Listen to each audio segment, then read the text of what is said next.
the need for skills such as critical thinking, interpersonal relationship, ability to work with technology, among others. But universities are not equipping students with some of these skills, thus rendering them unemployable.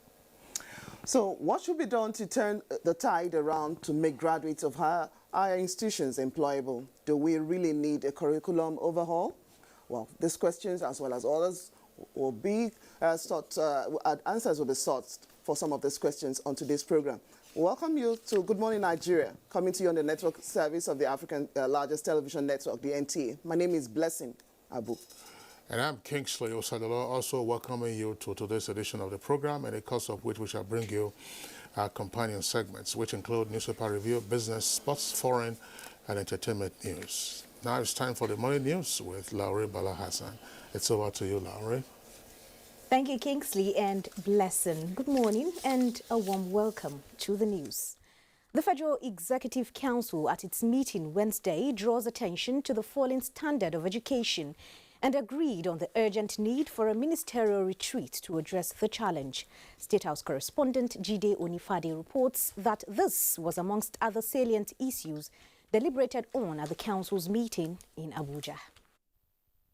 And one of the first things I did on coming to office as minister was to speak to the National Council on Education to disarticulate history from the social studies curricula, so that we believe that we need young people to know our own history, because you cannot know who you are without knowing who your past or who your ancestors were in the past. And the next thing I did was to ask the National Council on Education to accept and agree, and it did accept and agree, that the teaching of Christian religious knowledge has been made compulsory on all Christian students. And the teaching and learning of Islamic religious knowledge has also been made compulsory on all Muslim students. And that is the position. An acting president, Yemi Oshinbajo, has met with state governors in continuation of his consultation towards addressing agitations that appear to threaten national unity and stability. State House correspondent Jide Onifade reports that the acting president asked governors and other leaders to speak out against those beating the drums of war. I trust that all of us appreciate the need, and here I speak not just to Your Excellencies, but to all us leaders and playing different roles in our country, that we need to show greater unity of purpose and determination to work together to resolve various challenges that arise on a constant basis for the benefit of all Nigerians, regardless of party affiliations. And we must resist the temptation to play politics, especially with matters of security, or to reach for simple or simplistic narratives that might be momentarily expedient and satisfying, but are false, misleading, and sometimes unhelpful to a proper understanding of the issues. And talking health, the Federal Ministry of Health and the National Health Insurance Scheme say 351 billion naira has been released to health management organizations in the last 12 years without corresponding service to enrollees. In their submissions at an investigative hearing by House of Representatives Committee on Healthcare Services, they observed that part of the funds have been diverted, as only 1.5% of Nigerians are covered by the scheme. There is sufficient evidence, therefore, to indicate that the scheme is on the threshold of failure, as it is only serving the interests of others. We pay them three forms of payment. Ladies and gentlemen, Nigerians, you need to know. First is their admin fee. I have how much their admin fee has been over the last 12 years. 37 billion is what we paid these guys, just for their administration. I have the numbers. I pay the check. The other payment is capitation. Capitation HMOs are supposed to be conduits. If we give them, they are supposed to give hospitals. They do not. Let's face reality. Create a veritable platform, ICT platform, to interface with the HMOs operations. Payments of capitation will be monitored. All you need to do is just open a system, attach a staff of NHIs to it. And still talking health, the plight of people living with sickle cell in Nigeria is one that is better imagined than experienced, as those living with the condition tell tales of pain, poverty and neglect. Hadiza Godwin reports on the efforts of a sickle cell survivor, Rabi Medunama, to create awareness and prevent more pain. 1 out of every 4 Nigerians now is either SS or AS. 25% are affected already.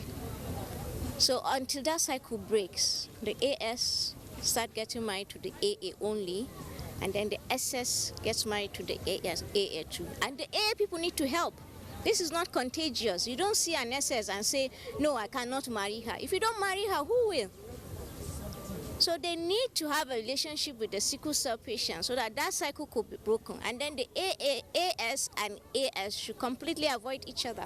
That is the first step. I wouldn't want to see anyone suffer what I'm suffering, because the pain, it's really something you cannot talk about. It's excruciating, it's touching. You're restless, you're looking for a comforting position, hoping that someday you get out of it. And away from health, Chairman of the Independent National Electoral Commission, INEC, Professor Mahmoud Yakubu, says the Commission is poised to deploy more use of information and communication technology, ICT, in the 2019 general elections. He stated this while playing host to some communication professionals.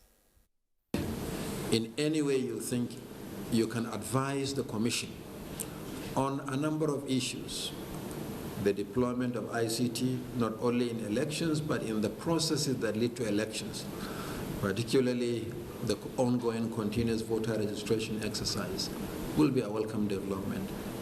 And we look forward to your suggestions and collaborating with you in many other areas. And turning our attention now to the judiciary, the 5-man gang alleged of kidnapping 5 students and 3 staff members of Turkish school have been arraigned before the Federal High Court in Abuja on a 5-count charge by the federal government through the Office of the Attorney General of the Federation.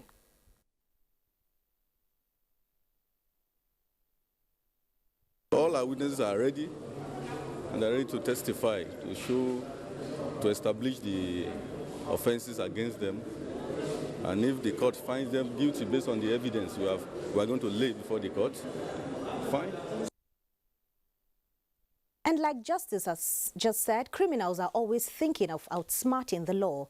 It is unfortunate that gunmen suspected to be Boko Haram terrorists have killed a police sergeant and a truck driver in an ambush on military police escorts convoy along Maiduguri-Damboa Highway on Tuesday morning.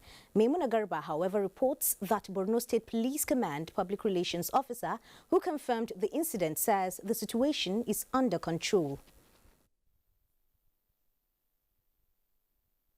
Eyewitness accounts also revealed to us that the insurgents were firing anti-aircraft machine guns, raining out anti-AA bullets on the 80-seater bus conveying the mobile policemen. A sergeant also serving with the SIB who was escorting on in front of the lorry was killed.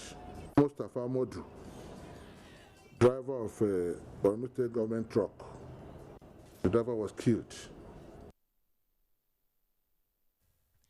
In the past, conflict between cattle rearers and farmers in Waru community of the Federal Capital Territory left tales of mutual suspicion and bitterness. But the acrimony has finally been put to rest as both parties have signed a truce to live in peace and harmony. Hadiza Godwin reports that the Institute of Peace and Conflict Resolution and the National Orientation Agency facilitated the truce.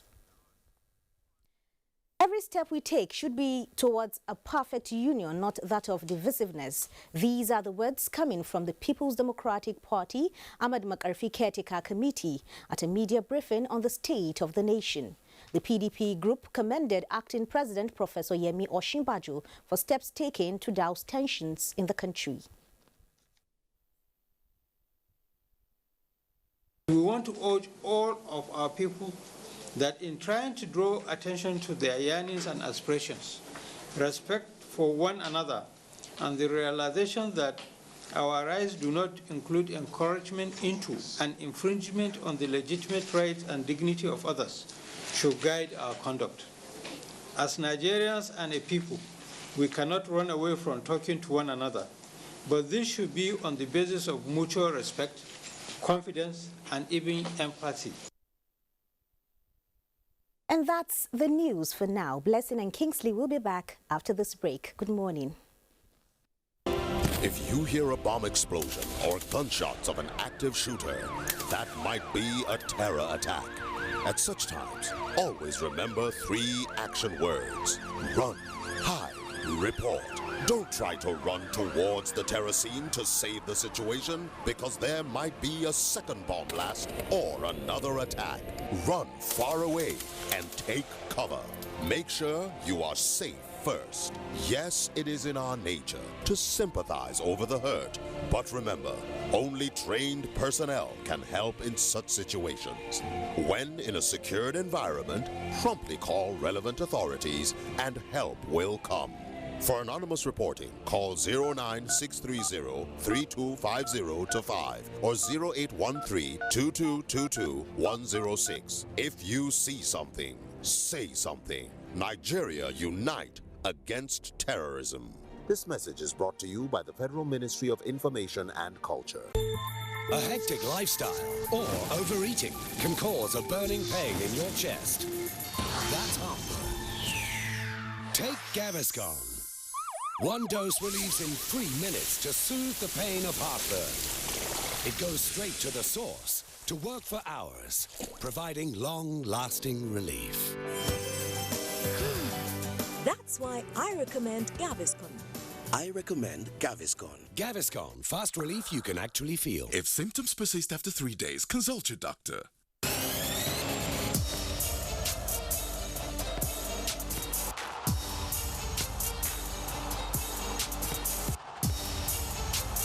The FIFA Confederations Cup Russia 2017 on Quest Free Sports for the fan.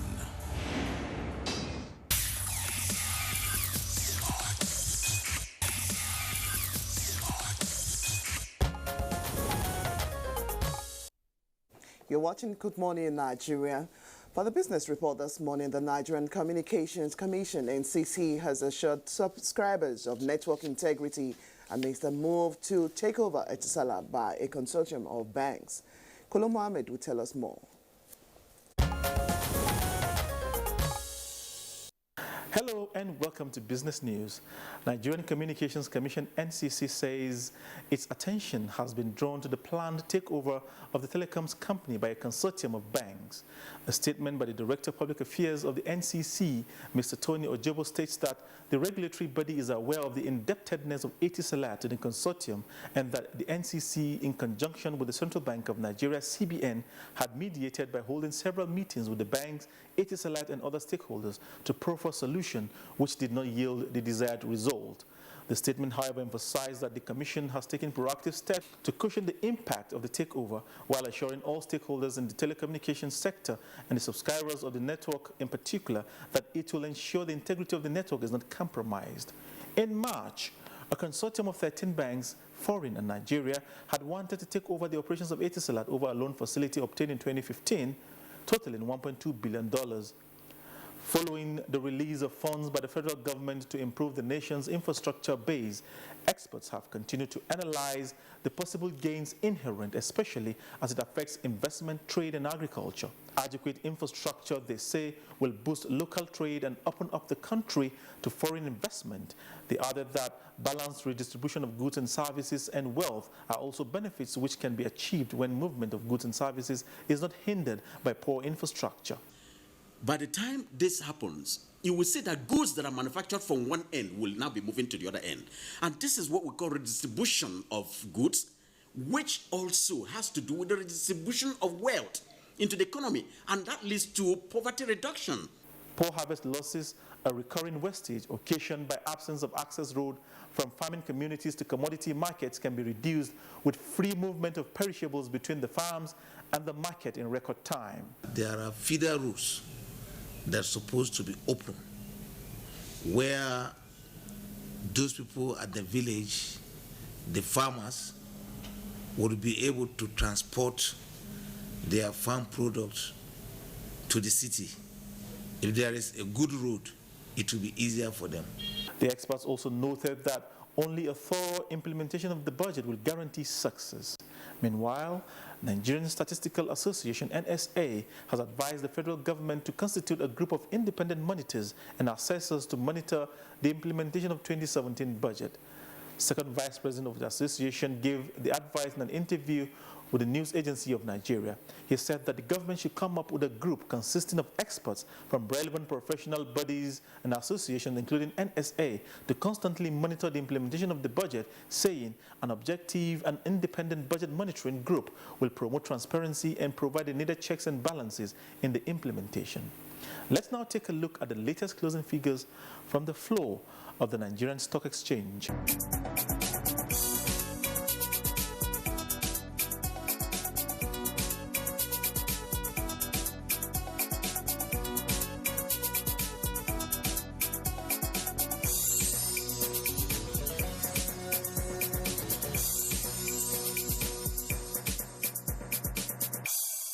That's business news. Thanks for watching.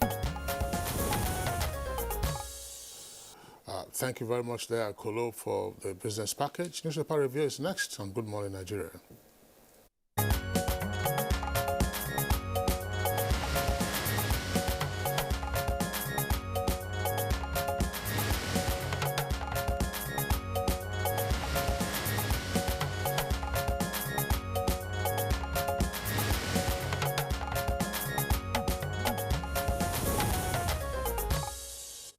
Welcome, Bayo Atoyebi, to the studio this morning for this morning's review. Good morning to you, Bayo. Thank you, Blessing. Good morning. Good morning, Kinsley. Yeah, Bayo. And pleasure good to morning, have Nigeria. Join us. Okay, let's kick off with the leadership newspaper. I have leading for the leadership this morning. Security threat. Osinbajo in marathon meeting with governors. Three riders to that warns against playing politics with security. Dialogue with Northern Youth, best option. This is coming from Kwankwaso. And also says they must ensure peace in their state. You'll find all the details on page 5. I am not moved by federal government appeal over CCT acquittal. It's coming from Senate President Bukola Saraki. That story starts right there and continues on page 5. At the foot of the page, you have these stories. World Bank approves $961 million to support federal government's economic recovery and growth plan. National Assembly sets new conditions for states creation. You find the details of that on page 12. But just below the nameplate for the leadership, FDI, that's foreign direct investment, Indonesian firm builds refinery in Akwa Ibom. You'll find the details continuing on page 6. Nigerian police, key to regional peace, stability. It's coming from the Inspector General of Police, and you find that on page 4. Kingsley? All right, let's take a look at the front page of This Day newspaper. This Day newspaper has as its lead story the meeting between the acting president and governors, and the headline is as follows. That's the lead story. Osinbajo warns governors not to play politics with national security. It has a rider, North and Southeast leaders back arrest of proponents of hate and divisive speech. That's there, and then just immediately below that, another headline, this one on the Senate President says, AGF, that's Attorney General of the Federation, orders appeal against CCT judgment on Saraki. The story is on page 8 of the paper. The photograph on the front page of This Day shows some of the governors who were present at the meeting with the acting president yesterday. And beside that is a story on the economy. It says stocks end 5-day rally as MSCI defers decision on Nigeria.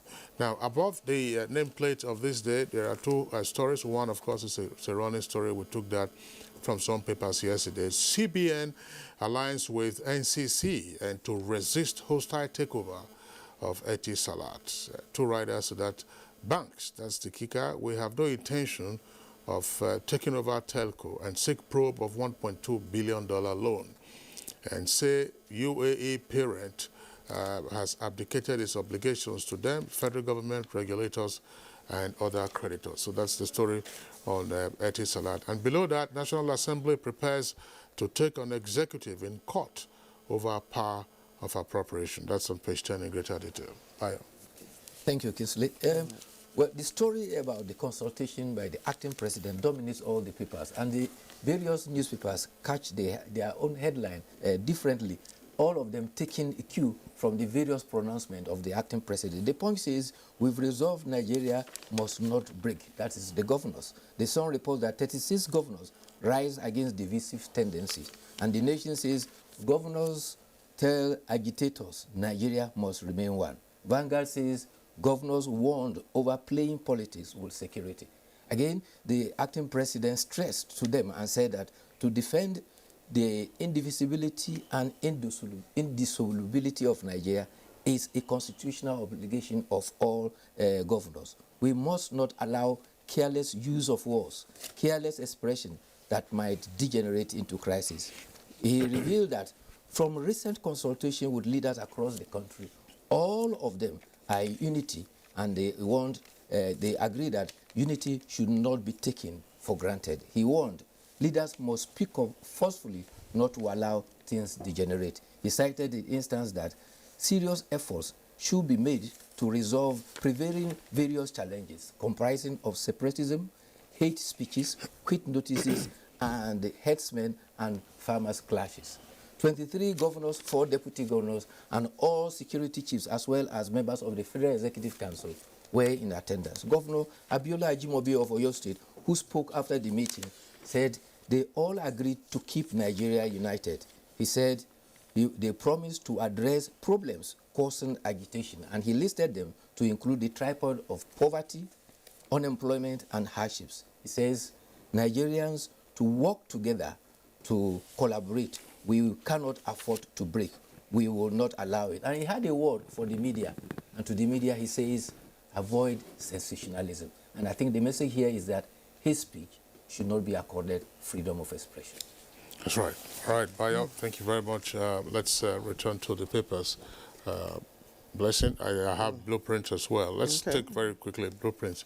The lead story for Blueprint is still on the meeting between the acting president and the governors that took place yesterday. So we'll skip that and then focus on other headlines just below the name flag of Blueprint. Melaye's recall, that's the kicker. Kogi West submits signatures to INEC. Details of that story can be found on page 13. And NEC, that's NERC, NNPC, and others, dare Oshibajo reject core members. That's on page 16. And IRS-CRK, compulsory for students. Federal government insists. IRS stands for Islamic Religious Studies, and then Christian Religious Studies, knowledge rather, compulsory for students. Federal government insists. That's on page 38. And police dismiss ACP and 3 others. That's on page 3. And oil marketers demand outstanding 720 billion naira subsidy. The story is inside. Now, the second lead story, which is virtually at the foot of the front page of Blueprint, says with a kicker, Saraki, I'm disappointed in you. AGF replies Sage and others. That's on page 6. And at the strip headline there, that's right at the bottom, 2019 polls will be fully technology-based. That's according to the INEC boss. All right, Kingsley, the story about the recall or petition for recall for Senator Melaye's, the story leading for the Daily Trust this morning. INEC receives petition for Senator Melaye's recall. That story starts right there, continues on page 5, but there is a graphic representation of the procedure for recall of legislators. Just listed there, collection of signatures by electorates, presentation of the signatures to INEC, receipt of the petition, and all listed there. Well, the second list story you find on the Daily Trust this morning, Fulani community alleges ethnic cleansing in Taraba. That story you find on page 4. Okay, moving down to the foot of the page, you have the story, ruling APC, that's All Progressive Congress, not well. This is coming from Senator Musa Rabiu Kwankwanso. You find the details on page 35. Deadly expired rice in circulation from Nigerian Customs. Page 10 will give you details of that story. Banks want Etisalat 1.2 billion naira loan probed. All the details on page 14. Bayo. Yes, before we go to the story about the recall, there's that earlier story that Kingsley read about seeking clarification from the court about the budget. Yesterday, an Abuja Federal High Court, presided over by Justice Kolawole, ruled in a suit filed by Mr. Femi Falana, Senior Advocate of Nigeria, to determine whether National Assembly could increase review upwards estimate by the executive. And the ruling was that the essence of budget estimate laid before National Assembly is for representative of the people to debate budget and make informed legislative input. The ruling also mentioned that Section 81, 85, 88, and 89 of the Constitution regarding oversight are in order because they are part of the function of the three legs of government, that is the executive, the judiciary, and the legislature. And the ruling also stressed that the essence of check and balance is for one arm of the government to check the other. It is stressed that the legislature has responsibility to check the executive and the legislature. However, it was silent on whose responsibility was to check the legislature. And coming to the Dino Milai story, already Chief Cornelius Olowo says they have submitted a petition containing 6 bags representing the 6 local government areas, amounting to about 360,000 registered voters, 188,500 signatories of the 360,000 registered voters. And Mr. Oluwole Osaze Ozi of the INEC has confirmed receiving that petition. However, Senator Dino Milaya says some persons are toying with going to jail because those signatories are forgeries. All right, Bayo, that's the much we can take. We also have the Authority newspaper. Its late story, by the way, it's on the on how the police arrested Evans, that's the notorious kidnapper, and that's attributed to the Inspector General of Police. And then just below that, the second late story on the front page, it says South governors will resist amendment of NLNG Act, and the story is attributed to Wike, who is governor of Rivers. So, Bayo, we'd like to thank you for being with us today. I mean, you posed the question, say, who checks the legislature? That's why it's called checks and balances. So that's why you have the judiciary.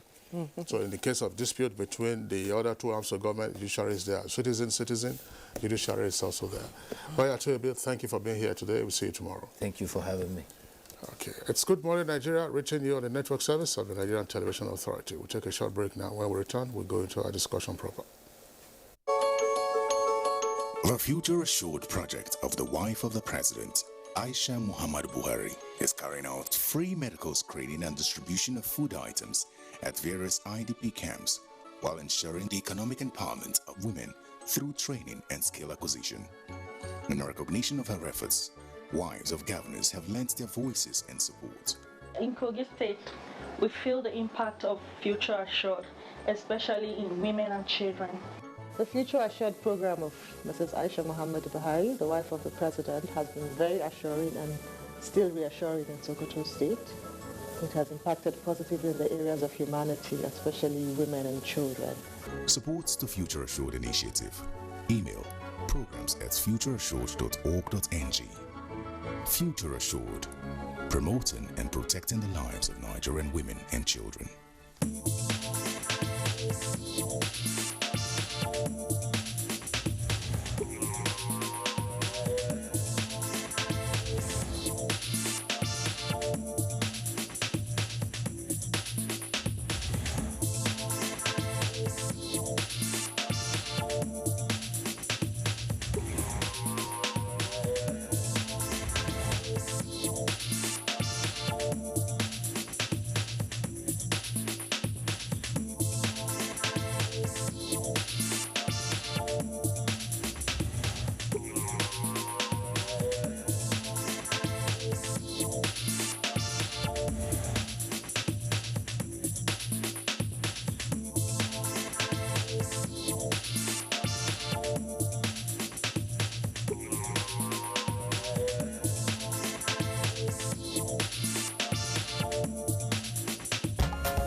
Assistant to the Minister of State. The program is Good Morning Nigeria. If you just joined us, you're right on time for our conversation. Taking a look at higher education in Nigeria, a need for curriculum review? That is the question. But before we introduce our guests, let's take this background report to x-ray what we have on our mind by Omotola Omojola. There have been concerns, some to controversial levels, about the quality of graduates from Nigerian tertiary institutions.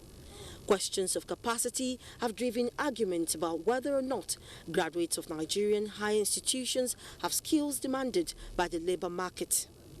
Issues that range from communication skills to intelligence quotient, IQ, down to hands-on requirements on the job have been the strong points for those who argue against the suitability of Nigerian graduates.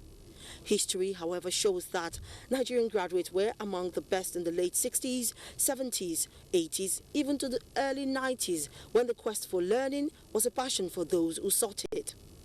A couple of issues have also been noted as factors responsible for the quality of graduates in the country. Some of them include the emphasis on paper qualification over skills in employment. This, many argue, have led many who are not so academically prepared and who would have done better at vocational trainings to join the race for higher education. While some burn the midnight candles to make it tops of the class, others are indifferent and resort to all forms of vices to scale the academic hurdles. This in no time made competition very unhealthy and uninteresting. While the students and graduates take the blame many times, the quality of personnel, learning facilities and teaching styles in most Nigerian institutions, many say, leave much to be desired. These are not unconnected to inadequate funding of institutions for academic excellence and the long-term effect of incessant strikes by lecturers in the past, which led to brain drain out of the country and perhaps the creation of many private universities today. A wise academic once said that you are as good as the books you read. Many will agree that sometimes the same applies to the quality of tutors in higher institutions, the quality of the research work, and above all, how they are able to impact on students. The saying, "you can't give what you don't have," is apt in this regard. These situations have led to suggestions for curriculum review in tertiary institutions. But is there really a need for curriculum review? If not, what are the problems and how can they be tackled? Join us as we take on these on Good Morning Nigeria. Thank you very much there, Motola Mojola, for that background report. Now we have guests to discuss this subject in greater detail. First, we'd like to welcome here in Abuja studios Professor Godswill Obioma. Professor Obioma is the former Executive Secretary of the Nigerian Educational Research and Development Council and is currently Special Assistant to the Honorable Minister of State for Education. Professor Obioma, a pleasure to have you join us. Thank you very much. Okay. And then we also have joining us from Lagos, Mr. Tokbe Togun. He's a development consultant and CEO of Accelerated Learning Systems. Of course, he's a member of the Human Development Committee of Policy, Human Development Policy Committee of the Nigerian Economic Summit Group. Mr. Togun, a pleasure to have you join us on the program this morning. Morning, and thank you. All right, listen. Yes, also joining us from Lagos is Professor Peter Okebukola. He's joining us via Skype, and he's a former Executive Secretary, National Universities Commission. Professor Okebukola, it's our pleasure to have you on the program this morning.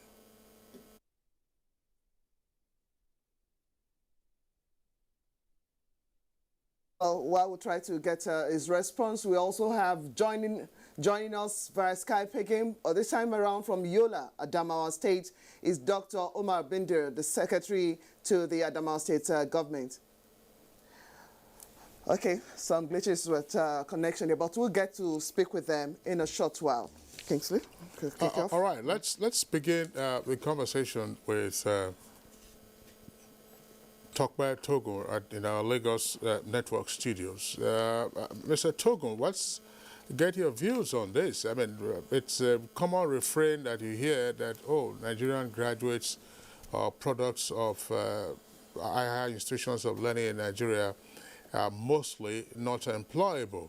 And some persons have tended to affix the blame on the quality of education that they get. Others point to all kinds of factors and all kinds of issues.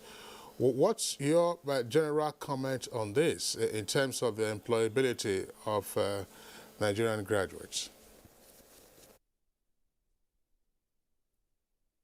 Thank you. I think it is true to a certain extent that our graduates are not employable because they lack the skills that the labor market is demanding.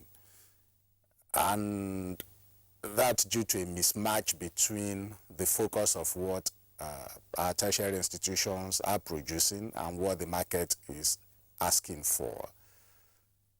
We, as you've said in the report, we focus extensively on paper qualifications, but we don't deliver actual skills. And the sort of skills we're looking for primarily have to do with the ability to communicate, to be able to solve problems, to think critically, to analyze situations, and to do team work, to be able to work in teams. Those are the sort of skills the market needs, irrespective of the courses that our students graduate or receive certificates in. Those skills are core and are required, and we don't have systems in the universities speaking to the production of those skills. With you, Mr. Togun, how practicable is it to actually ease this transition from what the students have learned in school to the work world? How easy is it today with what our institutions are offering?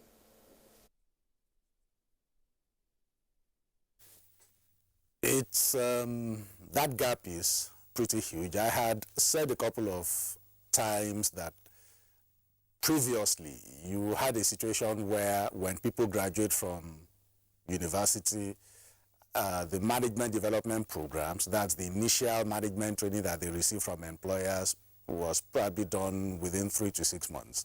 Now, most of those programs are stretching to upwards of 18 months, which is an attempt to remediate some of the challenges arising from the lack of preparation of students with those skills while they were still in school, which would have made it easier for them to navigate that transition. All right. Okay. Thank you very much, Mr. Togun. Let's get... okay, well, getting set to take on Professor Obioma here. We'd like to tell you that our guests join us via Skype already, and we'd like to introduce them again at this point. Let's start off with Professor Peter Okebukola, former Executive Secretary, National Universities Commission. Professor Okebukola, it's good to have you on the program. Good morning. I'm glad to be here. Thank you. Here we also like to welcome Dr. Omar Binder from Yola, Adamawa State. He's the Secretary to the Adamawa State Government. Dr. Binder, it's our pleasure as well to welcome you on the program.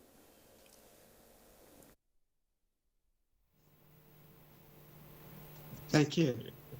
Okay, we'll get to both of you quickly.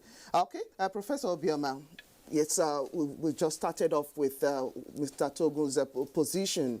Is it a question of underemployment or non-availability of employment itself, or generally that our students or graduates of higher institutions of learning cannot actually find what to do once they're out of school? Yeah, thank you very much. First, before I address those issues, I would like to say two major things. One is that education is globally regarded as an instrument par excellence for economic and social reconstruction in a cultural context. Probably I will explain that in the course of the program.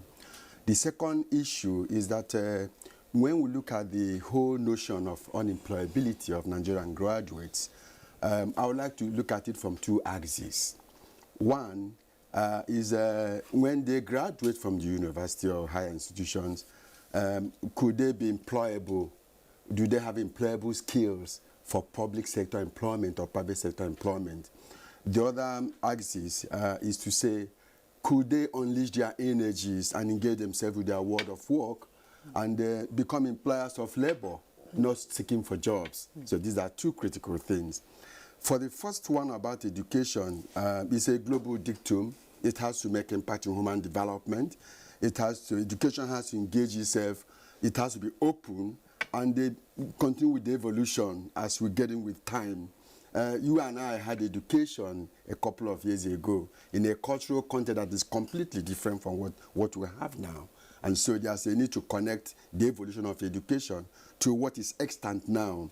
The other aspect is you talk about employability skills. I wasn't born to receive an award from a Nigerian diaspora a couple of years ago. And I was amazed to see that German Chamber of Commerce was actively engaged with what goes on in the university, curriculum development, evolution of programs, to ensure that graduates, when they are in school, are actively engaged with learning experiences that will prepare them for their world of work. So there's supposed to be a connection between town and gown. University is supposed to be a relationship between town and gown. So there's a huge gap between what goes on in the university and learning experiences, and of course what the graduates are expected to engage themselves in their world of work.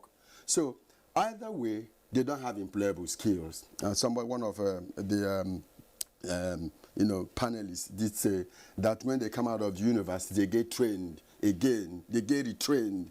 I don't think that is supposed to be the case. If there's a connection between gown, that is to say, between the society, and in terms of what's expected of the students, that should make impact into curriculum evolution, that could have done the trick. I think there's a huge gap. So from two angles, they don't have employable skills for the private sector or for the public sector. Again, they don't even unleash their energy. There are no enabling environment to unleash their energies to engage themselves to create their own employment. I will come to that short because I have some examples to give about people who have come out, who have also created energies, unleashed their energy to make themselves employable and also to create employment for others, even though they had gone through the formal system in the university. All right, Professor Obioma, thanks. We'll come back to you. You've raised a number of points. But let me just paraphrase you. You're saying that there is a gap between teaching and the workplace. In other words, a gap between the town and the gown. The skills being impacted may not have direct relevance as to what the workplace needs. That's correct. So we'll come to that point presently. But let's go over to Professor Peter Okebukola, the former Executive Secretary of the National Universities Commission. Now, we understand we lost him again via the Skype connection. Once that is restored, of course, we'll come back. We'll come to that. But let's explore this further. I'm not sure whether the Skype connection to Yola is also it's not all right in the meantime. But once those Skype connections are fine, then we'll bring in those two guests into the conversation. So still with you, Professor Obioma. When did we realize this mismatch between the institutions of higher learning and the needs of the workplace? That's a good question. I would like to give a historical narrative. When we had a colonial government, we trained people in the universities to fill up the gaps left by the colonial government for independence. So we trained them in the classics, in history, in Latin, and in administration. These are the skills that are required at that particular time because the colonialists were leaving the country. Now, after the Civil War, there was a need for reconstruction to rebuild the nation. So we engaged the learning experiences with reconstruction, engineering, medical doctors, and all of that. But as we moved into the 80s, we are still doing what we did in the 70s. That is why we lost the whole track. Because in the 80s and the 90s, ICT had begun to make impact into development. And the skills that are required have also moved to the evolution of ICT. I'll give you an example. Now, if I trained as an architect in the university and as a pure architect, and I don't have a transferable skill to translate the skills of architecture to designing, I lost it completely. I know of a few architects who have left architecture, the formal architecture, and they've gone into designing clothes, designing hearts, designing cars, and using ICT to achieve their aim and employing people. They're not looking for employment. I'll give you an example. How many graduates in the United States or UK seek for government jobs? Very, very minor. minute population. And those who seek for government jobs are said not to be very, very creative in terms of unleashing their energy. So to come back to your question, like I did say, curriculum evolves, knowledge evolves, and with time, we get into the extent of what the knowledge and requirements are supposed to be. So as knowledge evolves and we get into time, university curricula also to have changed. So what we are doing now is to train our graduates for jobs that had become obsolete. That's what we are doing. So medical doctors come out and look for jobs. Architects come out and look for jobs. Even those that are going to social sciences come out and look for jobs. I see that to myself, even those that read history, in the formal sense of reading history, could not translate their skills into employing themselves or getting employability in a public or private sector. That is where we lost it. So we needed to have evolved the curriculum at the tertiary institutions to move on with the expected skills in the environment. And to do that, we need to engage a conversation between the town, that is the public sector, the private sector, what goes out of the university in the public or private sector, with what goes on in the university. Professor Obioma, just before we bring in Professor Peter Okebukola, are we speaking, or rather, are you speaking in generalities? Because you talk about medical doctors, perhaps, pharmacists, pharmacists and architects, they come out, they can't get jobs. And yet this is a country where we say that the ratio of doctors to patients per population is abysmal. And yet we say such doctors can't get jobs in Nigeria. The same doctors apply if they are part of the technical aid corps, they get employed, elsewhere in the world. The same doctors leave this country and they get employed even in the advanced world. So what is the issue really? Okay, that's a good one. No, just take the question. Yeah, yes. If you look at it from a narrow perspective and take a few professions, we miss the track. If you say, so there's the issue of enabling environment. That is the issue. That's the oblique point. If a doctor is trained and the environment is not enabling to engage him or her, then there's a huge problem. But if you depart from those formal educational experiences and get into the liberal arts, get into the social sciences or the arts or the management sciences, that is where the huge problem is. But if you look at doctors or pharmacists and getting engaged back to society in the public sector, if the environment is not enabling to evolve, in situations where they could be properly engaged in, that's another issue of discussion. We can come to that. But I think the whole idea is that when they come out of the university, they are not employable. When they come out of the university, they can't unleash their energy to create their own employment. I think that is the point I'm making. All right, Professor Obioma, because we know you are also served in one capacity of research and development time before you became special advisor to the Minister of Education, or State on Education. We want to see what of those areas that the curriculum had actually deviated or is not all-encompassing to actually address some of these areas over the years to actually want to come back. Let's get back to Mr. Togun in Lagos. Okay, I understand that the Skype connection with Professor Okebukola is set. Professor Okebukola, thank you very much. If you can hear us now, it will be very good for you to come in at this point in time. Now, how much of higher education curriculum reflects the shift from content to competence as we've seen? Professor Obioma here has tailored so many areas that we feel are problematic to our education curriculum. Where do you stand in all of this discussion? Stand with Professor, I'm sure we'll find a way of getting you to speak to us quickly. Okay, Mr. Tokwe Togu in our Lagos studio, you might want to take up this question. The higher education curriculum reflecting that shift from content to competence amongst all the raft of issues that we have tabled this morning. Okay. To be able to shift to competence, I think it's critical that we begin to embed those outcomes in the curriculum, irrespective of the course of study, essentially. To complement what Prof just said a few minutes ago, and this example that I'm going to share in terms of how things have not moved along. It's not really from the higher education system, but somewhere a bit lower, but it points to the same challenge.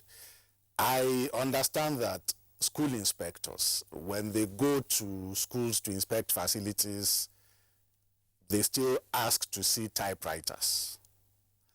In an environment where technology has evolved, where we have moved ahead and everybody is using computers and nobody still uses typewriters again, we seem to be stuck in that 60s and 70s mindset. And that's what probably has permeated up to the university level. What people do in other countries where they are getting better outcomes is to begin to tie employability outcomes into the deliverables. We begin to engage the world of work. We begin to, when we are delivering the theory, we look for opportunities to always say, here's how it works out in the work environment. And when we do that, we find that we are able to bridge that gap substantially. But that's not something we've been able to do here.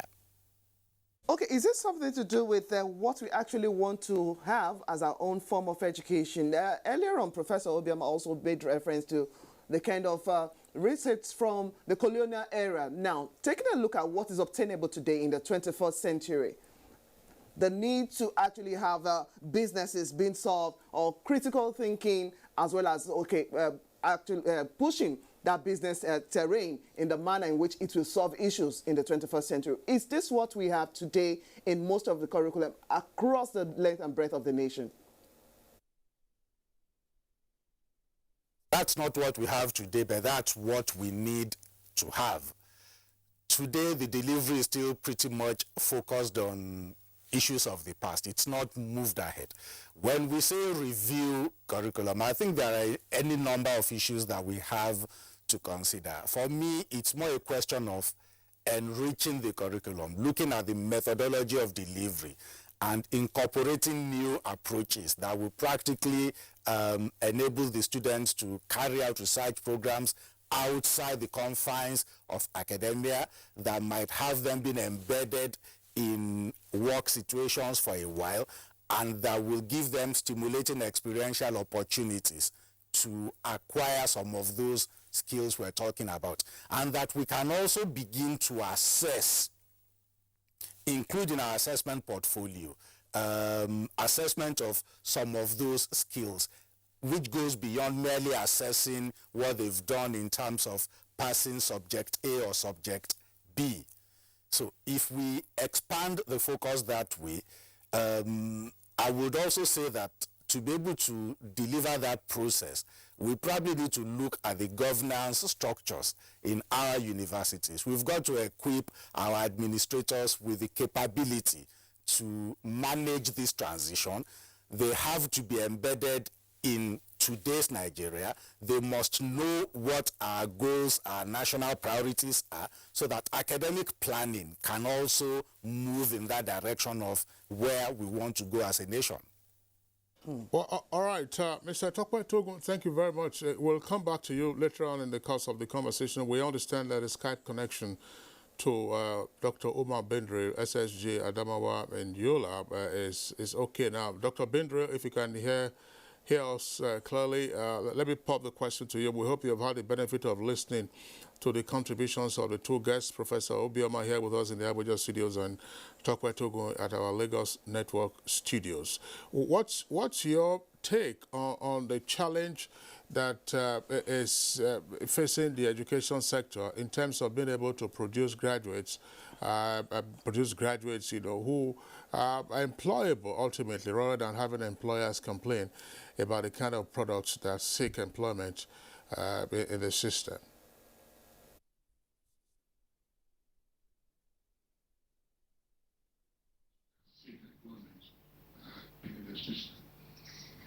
Thank you very much. My take on this is very, very simple. First of all, our country has a poverty incidence of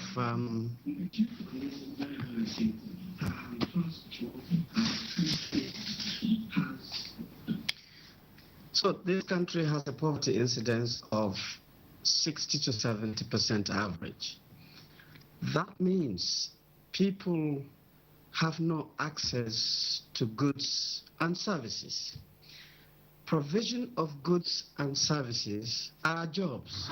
So this is a typical country where you have so many jobs without workers, and on the other hand, so many workers without jobs. And we have failed to connect these two pools of scenarios. The critical thing that has happened to our country, in my opinion, is that we have failed to transit from the colonial literacy education system, where our people were trained to support the colonial people, literally, to learn how to read and write and how to arrange files and how to reason reasonably, to entrepreneurial education. It's as simple as that. Some of us who have had opportunity at the postgraduate level to go to other climes, you excel because the environment is highly entrepreneurial. I am an engineer by training. The practicals that I did in my master's degree through my PhD are so applicable that, you know, before graduating, I felt like exploding. Oh, I could do this, I could do that. That is not the way a postgraduate student feels in Nigeria. It's too modular, it's too theoretical, it's too unconnected. The education system has to change so massively, from the lecturers level, from the technicians level, from the student level, through curriculum, everything. Secondly, you see, we're treading on another dangerous track without even learning. You see, if you were to go to University of Ibadan in the 60s or the 70s, it is a cosmopolitan university. You have northerners, middle belters, southerners mixed together, growing as young people, knowing how to connect, exchanging experiences, and so on and so forth. But today, these universities are becoming more or less a very mono-tribal universities, where the same people are grouped together, speaking the same language, eating the same food, sharing the same culture. That blocks you again to seeing the opportunities, to the extent that you are now literally domesticated. All right. Unfortunately, there's a challenge there now with the Skype connection to Yola. We just listened to Dr. Omar Bindri. One of the points he was making there has to do with the non-cosmopolitan nature of institutions of higher learning. I mean, everything is becoming largely either regionalized or just domesticated within the environment. The so-called catchment policy that they have with regard to admission, not just of admission of students, but also recruitment of staff. Dr. Bindri, if your connection is back, as I understand, and you can hear us, continue with the point you were articulating. One of the last points you made had to do with the non-cosmopolitan nature of our institutions of higher learning. Everything has to do with catchment area, teachers, the students, and then, of course, very little interaction with the outside world, and therefore poor experience for the learners. Please continue.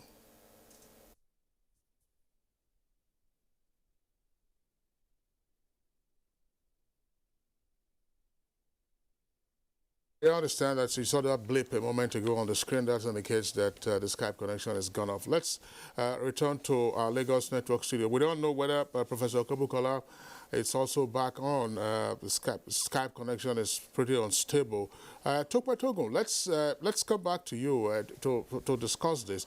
We recall that in Nigeria for a couple of decades we've had this emphasis on science and technology and so on and so forth, as the way to go to drive ourselves. When we are talking about employability or non-unemployability, exactly what do we have in mind? Are we looking at only science and tech graduates? I mean, is it the case that elsewhere in the world people no longer study the liberal arts? You don't have persons studying music, and with such persons complain that they don't have work. People no longer study religion.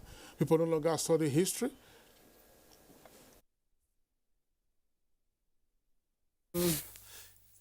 irrespective of the course of study. Basically, employability skills are sort of generic. So it's not as if in other parts of the world people are not studying liberal arts or music. They are studying those courses, and they are getting employed as well. I think what has happened is that it's all flattened out. It really doesn't matter what you went to school to study. What you are going to do in terms of work is dependent on the skills you bring in. What that education has done for you is to, or what it should have done for you, is to give you the ability to reason at a level. And I keep sharing this example. Our current Minister of Trade and Commerce is a medical doctor. The present Managing Director of First Bank is a veterinary doctor. So it wasn't as if they had to stay within the confines of what they went to school to study.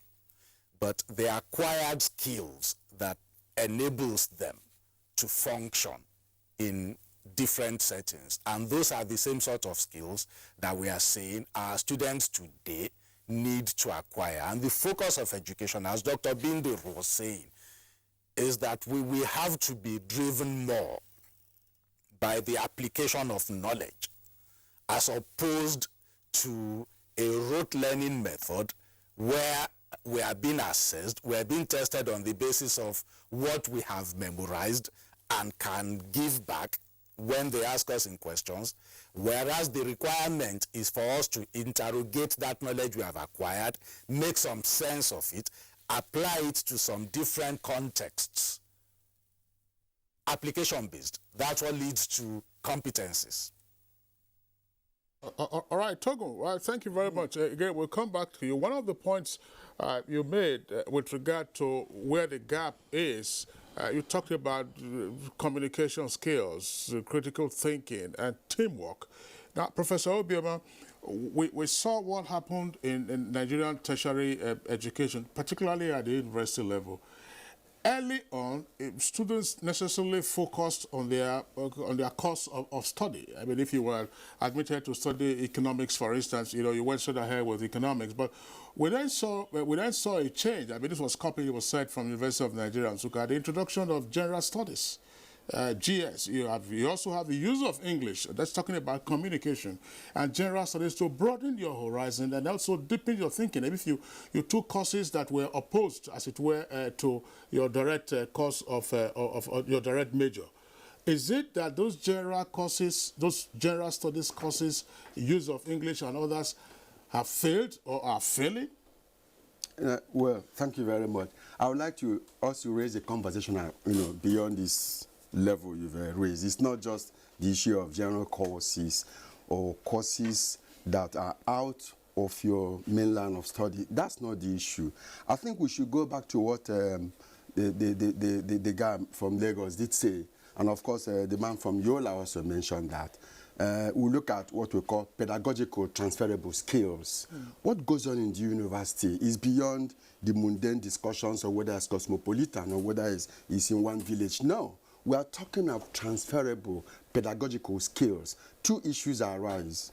One, do the teachers in the university have the appropriate contextual extant pedagogical skills to enable learners to learn? That's one. Do they have it? Two, we can also shift the conversation to the learners themselves. I'll come to that. What do they do by themselves in line of the extant volume of knowledge I see it available to improve themselves? I'll give you an example with myself. I'm sorry to do that. I read mathematics in university. I'm a professor of math. But I do public analysis. I do strategic planning. I do public speaking. I write poems. Because I've transferred my skills from critical thinking, again from mathematics, to engage myself in my world of work. My son, my fourth son, I'm sorry to use my son, was a Covenant University. He read history and international relations.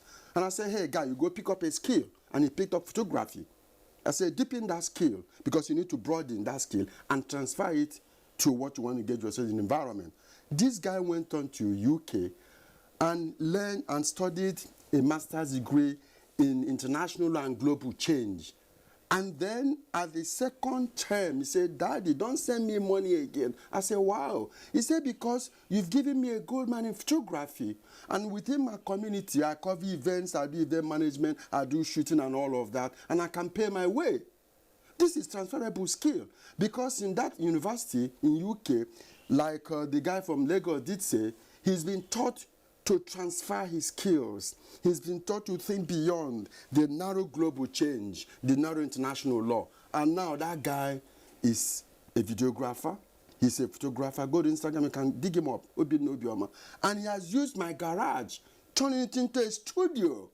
That was just a couple of months ago. Did he look for a job? No. So when people come to me and say, hey, professor, you're a special advisor to the minister. Can you give us a job? I say, hey, look at my boy. Am I going to give him a job? No. Because he's learned photography, he's learned international and global change, he's learned international relations and history, and he transferred those skills to conquer his environment. Now he has about 5 guys working with him. This is what we're talking about. First, what are the transferable skills? What are the pedagogical transactions that will meet with what we require now? Let me go back to the point you raised before. Yes. You talked about pharmacies and medical and all of that. My wife runs a hospital, and doctors come without the skills, and he say, hey, I can't engage you. Medical doctor that have just left university, done their hard job, could not just give intravenous. So how do you employ that kind of person? Even with a few hospitals, and they come out of the hospital, they can't work short of blood. My second daughter read medicine. What is she doing? She went to Medigree. She's employed in IDP camp to give care to public health people. She's not looking for a job. This is the kind of thing we're talking about. You were trying to ask me about curriculum development. When I was executive secretary a couple of years ago, I saw that there was a huge gap between this hygiene and nature study that we did in my own time, and we evolved basic technology and ICT as compulsory because it has to respond to the environment. What has done is that while we are busy evolving curriculum at the basic level and initiating 34 trades, which I did before I left, the universities became stagnant. Do they respond to engaging those people to continue to build the skills they've learned at the basic level? The answer is no. So we need to do something to overhaul 2 major things. We need to overhaul the content, as the man from Lagos did say, to engage themselves with the gown, to engage themselves with what they're going to expect. 2, we need to overhaul the pedagogical skills of the lecturers. Professor Obioma, nice points that you have made. If you recall, one of your establishing statements was to the fact that education is useful for the impact it has on human development. Correct. Education is acquired for that purpose. Correct. And therefore, the content of your education is what enables you to function in a society and therefore impart those skills.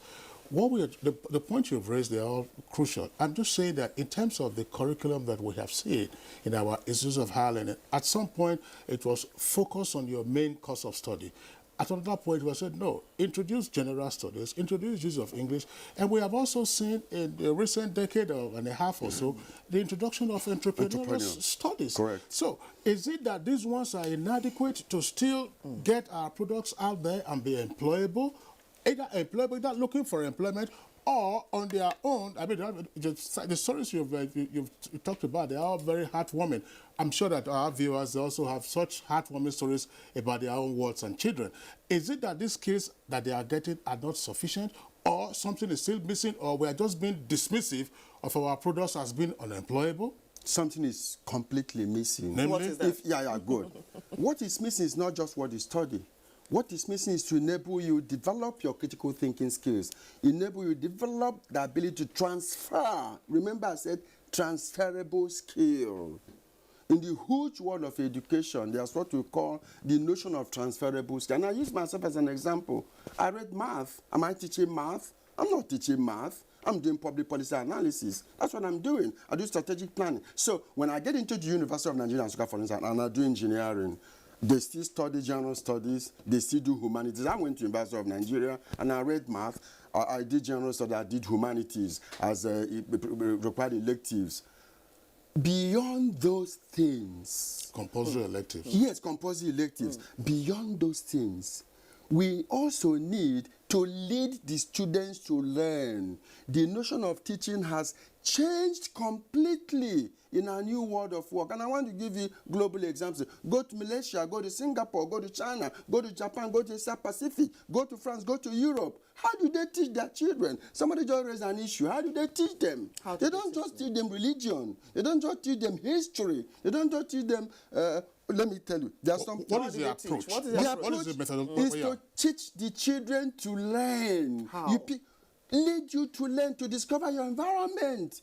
To learn, that is learning. It's not just learning history and religion, but also in the course of learning history. I'm using the fundamental classical courses. I don't want to go into the area of arts and design. I don't want to do that. I don't want to beg the issue. I'm looking at a person that comes to the University of Nigeria, one of the universities, and is giving a course in history and international relations. He studies the content to form a foundation for him to know the content, tell stories about his international relations. Beyond that, he also need to learn to discover his world, to transfer what he has learned to other emerging environments. But what is stifling these areas of even the teacher? Earlier on, you used the issue of the teacher versus the learner in your pedagogical skills, you said. Now, what are those things stifling even the teaching environment from actually imparting the right knowledge and those ones that will make them competent for the outside world? What is stifling that? Yeah, it's multidimensional. My friend from Yola said the environment here is stifling. If we're going to lead students to learn, we put in place the enabling environment to enable them to learn. We put environment resources, we put environment equipment, we put in place the equipment that they may replicate the experiences in the field when they come out of university. That whole thing is lacking. So you see, obsolete, not just infrastructure, but also obsolete pedagogical skills. Remember, I keep talking about pedagogical skills. How many of the lecturers who use PowerPoint could transfer the skills to lead people to learn? You should be able to tell us. You've been there. I taught in the university. I taught in the university. Yes, I taught in the university. But now I'm no longer in the university. So I've gained knowledge from elsewhere, and I'm making impact back into the university. Until recently, or even up to now, I have a professional seat at the National Open University of Nigeria. And I changed the whole gamut of examinations there. In the last 6 months, I changed the whole gamut of how people should do things. Professor Obioma, thank you very much. Of course, your mathematics background is truly hard for me, as you have indicated. I'm sure you also know another very famous mathematician, Dr. Edwin Madunago, Marxist, who was a member of the editorial board of The Guardian for many years, and he was a prolific writer on public affairs. Let's go back to our Lagos Network studios. Tokwe Togun. Tokwe Togun, of course, you've listened to Professor Obioma here raise some issues. Unfortunately, we do not have good connections again to Professor Peter Okebukola as well as Dr. Omar Bendre to also get their views on this. But once those connections are restored, we'll bring them back into the conversation and then get their views with regard to some of these things. What, are there comparative examples that we can get from you in terms of experiences in other jurisdictions where the approach to teaching and learning is helping now to produce students or products that are employable either on their own, employable by the public or private sectors? Thank you very much. Very good issue you raised about approach. How do we do it? And subjects such as general studies, use of English can help at a very basic level. The challenge is they are not integrated into a context of what you are learning. What do I mean by that? When you are learning English and it's treated as a standalone subject, it doesn't help. as much as you studying economics, learning how to use communication skills within that context. And at the very basic, in other jurisdictions, like you said, what we need to do to improve pedagogy, to get our lecturers to begin to synthesize and integrate knowledge such that can help students to acquire skills. A couple of very simple factors. The fact that you have a first degree, a master's degree, or a doctorate degree in biology can make you very good in biology, but does not make you a very good lecturer of biology. We seem to have missed that part, that we need now to professionalize the field of academic engagement. Two quick examples. There is an online training program, a certification course that's delivered over 13 weeks, available from Harvard University for all lecturers from anywhere in the world. It is called Teaching for Understanding. Now, it doesn't matter if what you are teaching is Yoruba, English, Hausa, mathematics, German, engineering. Everybody in the academic context should learn how to teach students so that they can understand. That's how we transfer the focus from teaching to learning.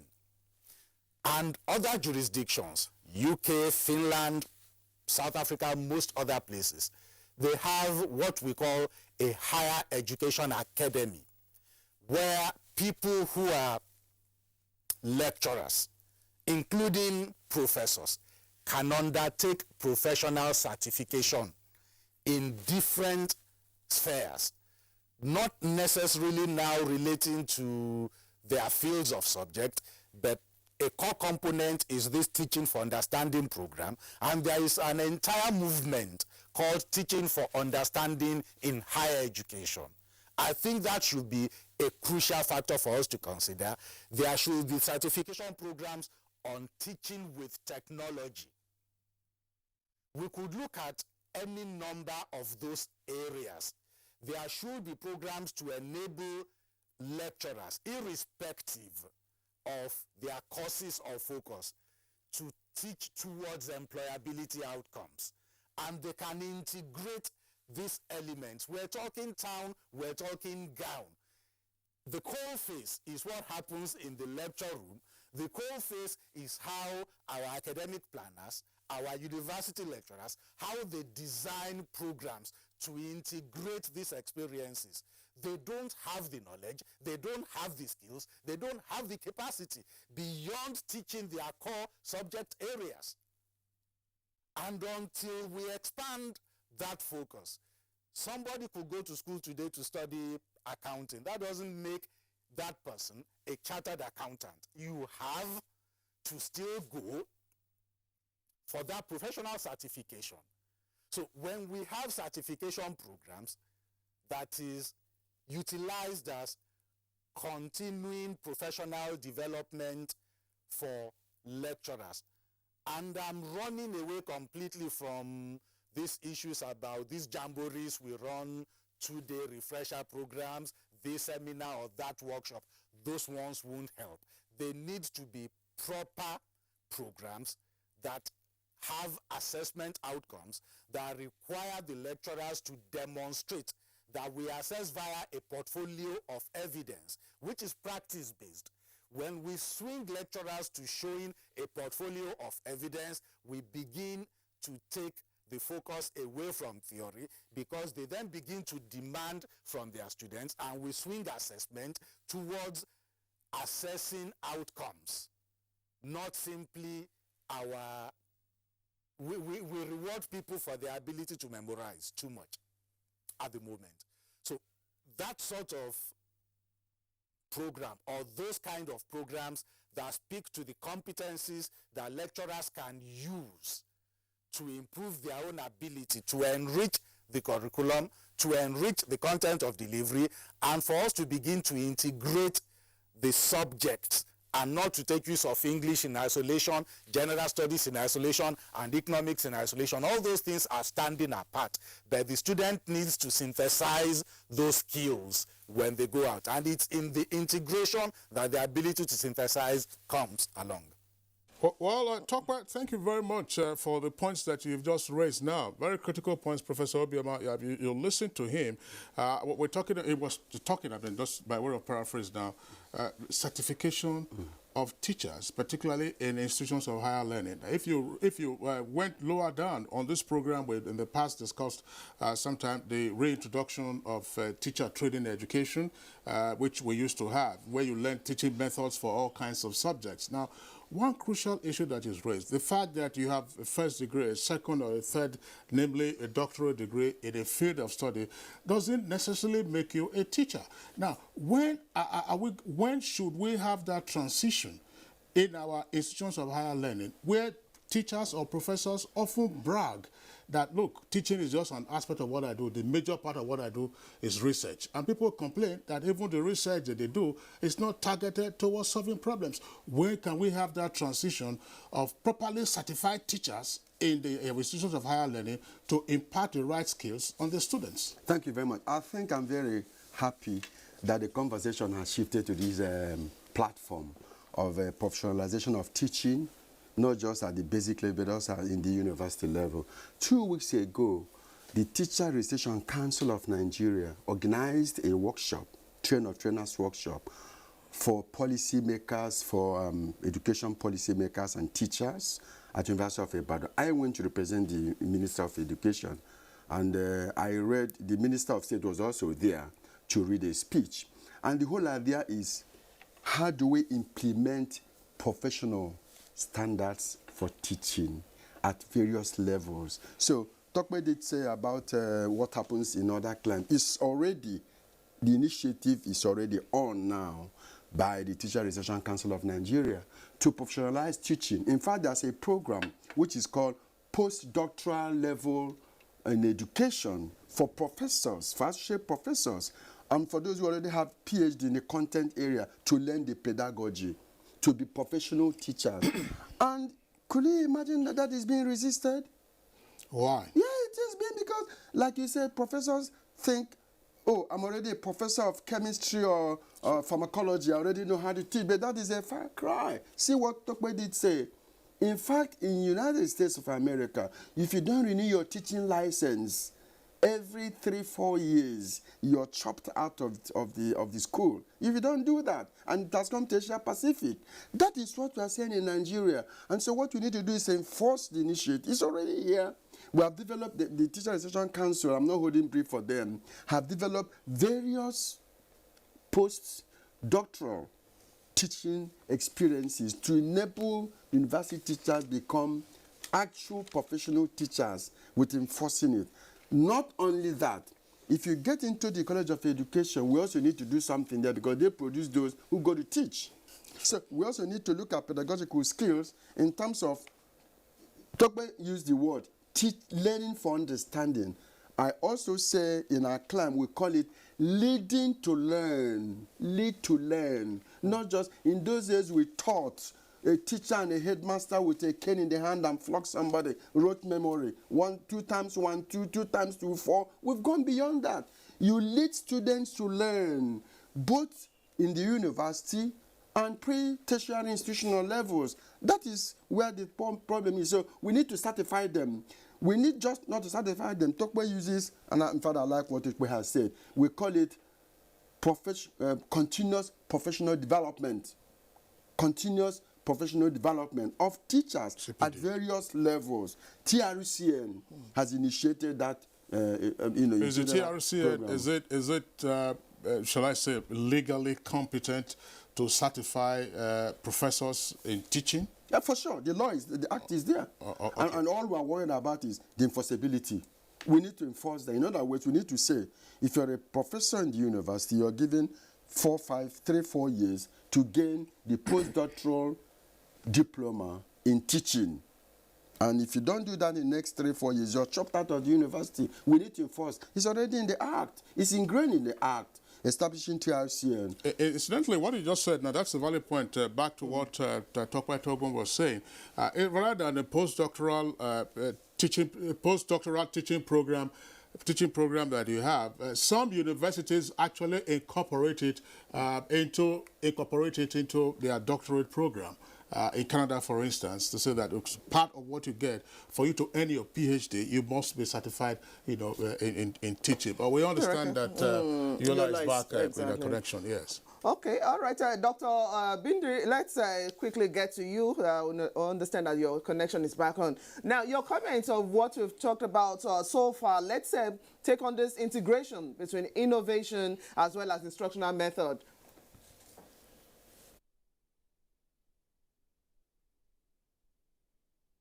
At least we've got the connection now, which is part of the equation. You see, all these things are very simple. It has 4 layers. It is assumed that teachers and lecturers in universities know exactly what they're doing, and the only thing is that the students or the university is not producing people who are intellectually prepared to work is a misnomer. 2, to assume and start giving examples with Malaysia or the United States or Canada, they were assuming that we have that kind of environment, fantastic universities, fantastic industry, well-oriented people, is a misnomer. The things that we have to consider is follows. First, we must understand that all these things are not going to happen if we do not have the political maturity to understand that education linked to jobs is an intangible thing. Our political system is a tangible political system. We like building, infrastructure, roads, things like this, and they say, oh, clap for us politically, we're doing very well. Education takes time. Within an 8-year period of the political cycle, if you take a child into primary school, the first 4 years of a political cycle, you are only producing a child that is in class 4 of primary school. Nothing. And then by the time you finish your second cycle to complete your years, that boy is in Form 2. The mother is still taking the child to school. This, connected to our political system, does not gel. And therefore, our own political will and so on is always on the track to showcase tangible things. Therefore, education, technology evolution suffers. Second, we must understand that we need economic maturity to connect education to jobs. We must have very deliberate strategies to create wealth. We must have very deliberate strategies to be prosperous. But generally in Nigeria, to me, it seems like we have domesticated poverty as part of our culture. You leave your office, you go to your village, you sit under a tree, you're playing idle, you're chewing cola nut and so on. You think it's okay. It's not. It doesn't work like that. You cannot transit from it's okay in the village, everybody sitting on the ground, running around and doing terrible things, come back to the city and you're okay. That quality maturity has to be part of the equation to produce quality graduates related to jobs. I mean, you go to Nigerian university typically. Now, you see an undergraduate cooking in front of his room, he's mixing curry with granules, he's smoking. How do you produce a fantastic engineer out of that? It's not possible. It has to change, 3, we must understand also that we have to mature morally. All this nonsense about corruption, stealing money, cheating people, telling lies, and so on and so forth, does not deal with producing young people connected to jobs. We must also morally grow. And finally, technologically, we have to understand that we must be on a platform to always get better, be more efficient, to be good. But so these 4 things are the things that are missing within our... All right, Dr. Umar Bindri, well, thanks a lot. Unfortunately, the audio from Biola still has some glitches. We just hope that before we round off this conversation, we'll be able to get back to you. Unfortunately, too, we can't reach Professor Peter Okebukola, but just to indicate that we have reactions by way of tweets from our viewers, and there are quite a number of them. We'll take some of those tweets right now. Okay, I'll start off with that of Daily Jack Solomon. The greatest challenge facing Nigeria and making it difficult for good quality higher education is inadequate funding by federal and state governments. There is the need for us to adopt an education curriculum that has vocational and skill acquisition content. Let's forget paper certifications. And he also continues, the Nigerian higher education is also bedeviled by inadequate infrastructure, politics, cultism, sexual harassment, and poor remuneration for lecturers. Sani Michael Omakoji tweets, there's no denying the fact that the current curriculum for Nigerian institutions of higher learning is no longer needed. Now, we have a curriculum that gives more attention to theory rather than practicals, and that's why some of our engineers fail on the field. And then Marco Jege has another one. While we agitate for the review of the curriculum for higher institutions, government should also give them financial autonomy. From Nathaniel Shock, I said, our educational system needs a total overhaul, to be honest. And Festus Akimboyewa, education is dying in Nigeria and it's time to revive it through curriculum review and transformation in our institutions of higher learning. From Victor Oyosoma comes this straight. We should place more emphasis on technical and vocational education and the training. Okay, it continues. Training of teachers. Only a review of curriculum is not enough. And Suleiman Idris, the teaching curriculum needs to be reviewed and updated. It needs to be more practical and research-based. Another one from Nathaniel Shock. Our educational goal is self-reliance. So I think the simple question should be, is education achieving that goal or not? Suleiman Idris, teacher salaries must be reviewed and improved upon. Fair wages will also motivate teachers to do their job on a high quality level. Another from Sani, our curriculum should be reviewed in such a way that a graduate of business should be mentally empowered enough to create jobs. Festus Akimboyewa, if Nigeria must become globally competitive, now, work-based learning in educational institutions should be part of higher education curriculum. Onik Pede Kayode Joseph says, this is a good topic to our curriculum, not oriented towards nation building. Hope ASU is involved in this because they are key stakeholders.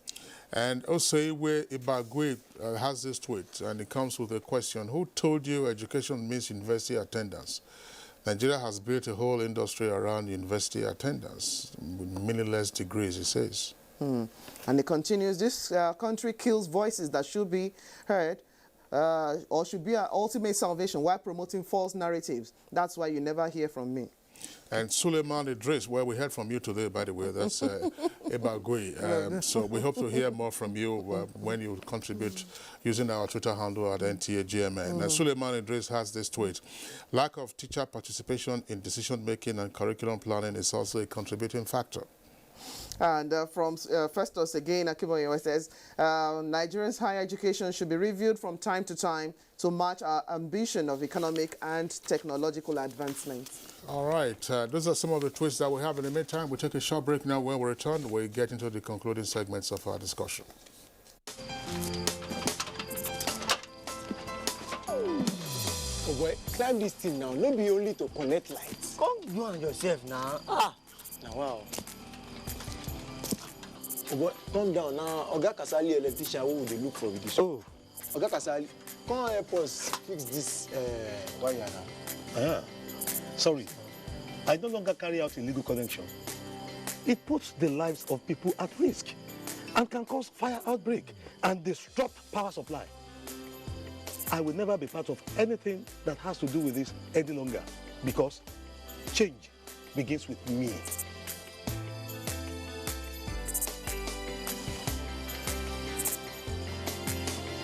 Oh boy, letting him talk makes sense.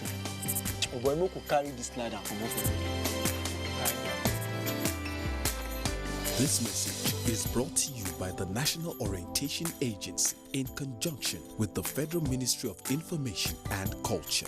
Admission forms for the 2017-2018 academic session of NTA Television College JAWS into its diploma programs are now on sale. The diploma programs are in film and TV production, broadcast journalism, and TV engineering technology. Applicants are required to have at least 5 credits, including English language and mathematics at SSC, NECO, or GCO levels in not more than 1 sitting. Application forms can be obtained from the TV College Refi JAWS or at any NTA zonal centers nationwide on payment of a non-refundable fee of 7,500 naira in bank draft in favor of NTA Television College. Completed application forms should be returned to the office of the academic secretary, NTA Television College, or the Center of Purchase on or before 28th of July 2017. For further inquiries, please call 0806 980 9807 or 0703 660 7155. NTA Television College, training you to be the best you can be.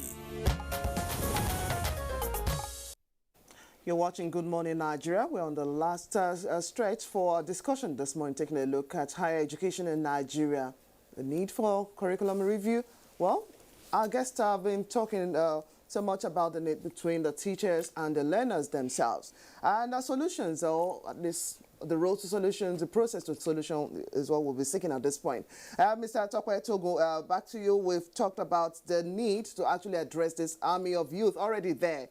Now, taking a look at the innovation to instructional method as well as the review of the curriculum itself, where do we begin to pitch our tents, especially for the number of youth that are already out there from those institutions?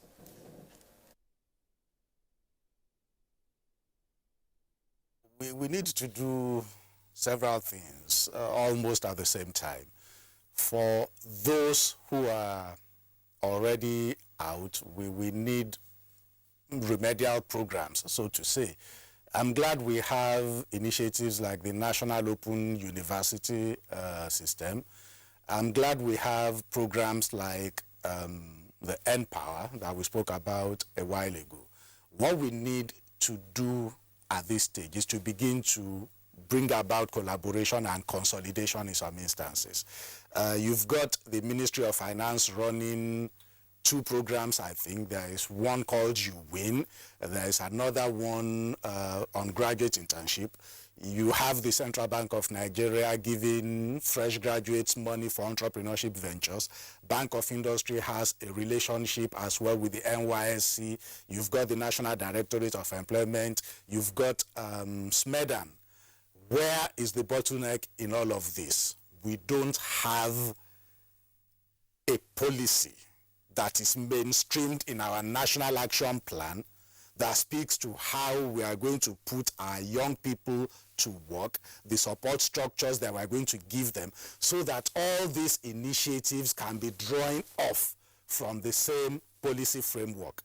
So now, because of this fragmentation, I'm not sure we're getting enough results, so to say. But if everybody who is involved and we correct the overlaps that are there, and we're all working or singing from the same hymn sheet, we are likely to gain traction. MDE has 74 training centers.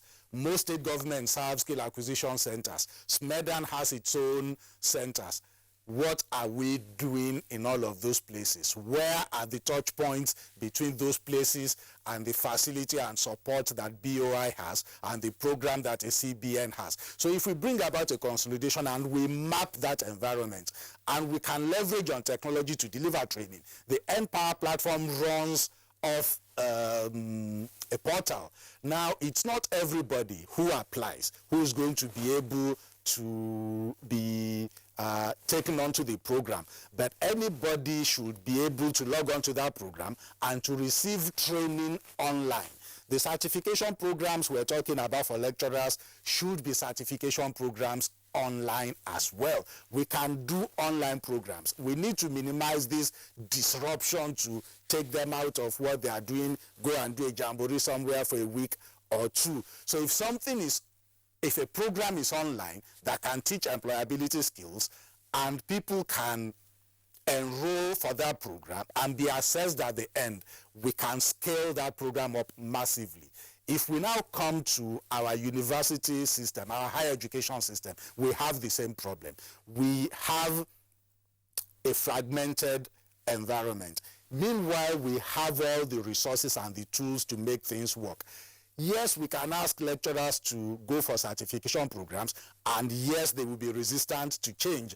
That's all well and good. We need the political will to begin to apply instruments like TED Fund, which gives plenty of money for research to universities and then comes back to say the research has no bearing and no value to our development needs. What if TED Fund says we will only support research programs of people who have taken these certification courses at the end of X period or Y period? We can use the carrot and stick approach, but that's at a base level. There is a huge problem in terms of governance. The ability to systemize this and operationalize it means that we have to look, when was the last time we had visitation panels to universities? When was the last time we reviewed how vice chancellors run our universities? When was the last time universities produced audited accounts? These are issues.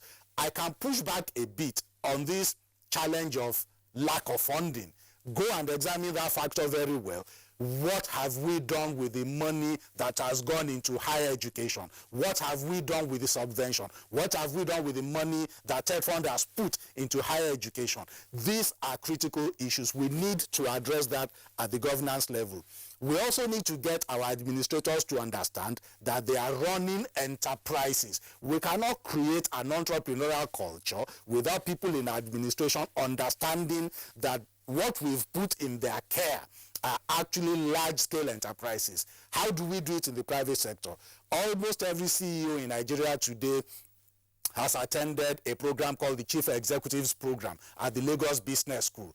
What stops us from having our vice chancellors attend similar programs, sitting in the same class with people who are using the skills they are producing and building peer networks with them?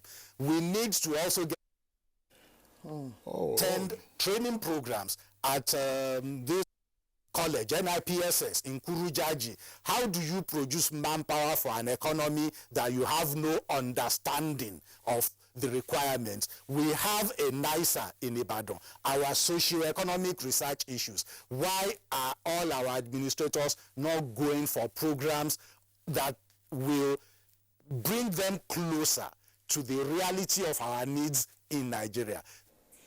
All right, Tokwe Togo, we are pressed for time, but we really appreciate your contributions. Some of the points, of course, as you can see, we have elaborated on the topic that we set out to discuss today. Some others, of course, are matters arising for future consideration. Tokwe Togo, I'm the CEO of Accelerated Learning Systems and a member of the Human Development Policy Committee of the Nigerian Economic Summit Group. Always a delight having you. Good morning, Nigeria. Thank you for being here today. Professor Obioma, very briefly, we thought Togo unfortunately ate into a great deal of your time for this. But in addition to the points that he just made, we've talked about the curriculum development, talked about proper teaching skills for our lecturers. It's also now talked about having entrepreneurial knowledge for university administrators, vice chancellors, and others. One point you made earlier, look, there is a disconnect between the town and gown, or between the gown and town. Why is it that Nigerian professors often do not seek out industry, or why does industry not seek out Nigerian academics to help them solve their problems? Lack of policy framework. What is the policy framework? Yeah, we need to put a policy. Namely? No, we need to have a policy framework that says for development of curriculum to proceed and respond to the external requirements in the field, post-graduation field, we need to bring together the public and private sector and the university. I gave you an example when I started the program of what happens in Germany. I was in Bonn, and I saw the German Chamber of Commerce meeting with university academics to plan programs, to develop programs in various aspects of the economy. Does it happen here? The answer is no. So we need to put that policy in place. Put a policy to say This is how curriculum development should proceed in higher institutions. I'm sorry. Sorry, Professor Obioma, my issue is not on curriculum development. I'm saying, look, we have professors in different fields. We have academics in different fields. And industry, which is the town, has problems. Why do academics not go to industry to seek to help them solve problems? Or why does industry not come to academics to help them with problem solving? Something has to compel them to do that. What should that be? As a policy, let me give you an example. Now, there's a national policy on education, for instance. Is it ingrained there? It's not. So people work independently. Whereas the academics are in an isolated field, you know, doing their bit without taking account of what goes on in the industry. The industry people are complaining that the products being churned out do not respond to the skills and needs. I am saying that we don't have anything to compel these two communities to come together. That's the point I'm making. We need to have that. All right, Professor Godswill Obioma, Special Assistant to the Honorable Minister of State for Education and former Executive Secretary of the Nigerian Educational Research and Development Council, would like to appreciate your being with us this morning. Thank you very much. All right. With Yola, you saw a glimpse of him a moment ago. Dr. Umar Bendra, let's get your closing thoughts on this. We are pressed for time now. Unfortunately, we didn't have enough time with you.